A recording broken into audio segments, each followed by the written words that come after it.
اس نے کہا کہ بادشاہ جب کسی شہر میں داخل ہوتے ہیں تو اس کو تباہ کر دیتے ہیں اور وہاں کے عزت والوں کو ذلیل کر دیا کرتے ہیں، اور اسی طرح یہ بھی کریں گے،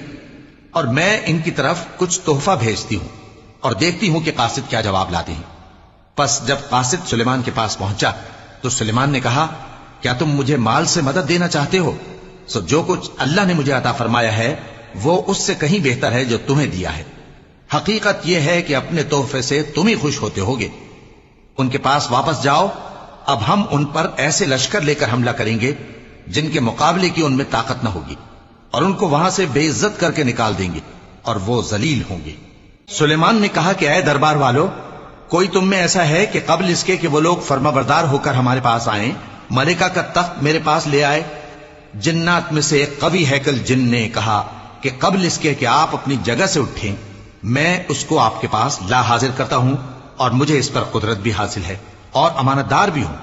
ایک شخص جس کو کتاب الہی کا علم تھا کہنے لگا کہ میں آپ کی آنکھ کے جھپکنے سے پہلے پہلے اسے آپ کے پاس حاضر کیے دیتا ہوں۔ جب سلیمان نے تخت کو اپنے پاس رکھا ہوا دیکھا تو کہا کہ یہ میرے پروردگار کا فضل ہے تاکہ مجھے آزمائے کہ میں شکر کرتا ہوں یا کفران نعمت کرتا ہوں، اور جو شکر کرتا ہے تو اپنے ہی فائدے کے لیے شکر کرتا ہے، اور جو ناشکری کرتا ہے تو میرا پروردگار بے نیاز ہے، کرم کرنے والا ہے۔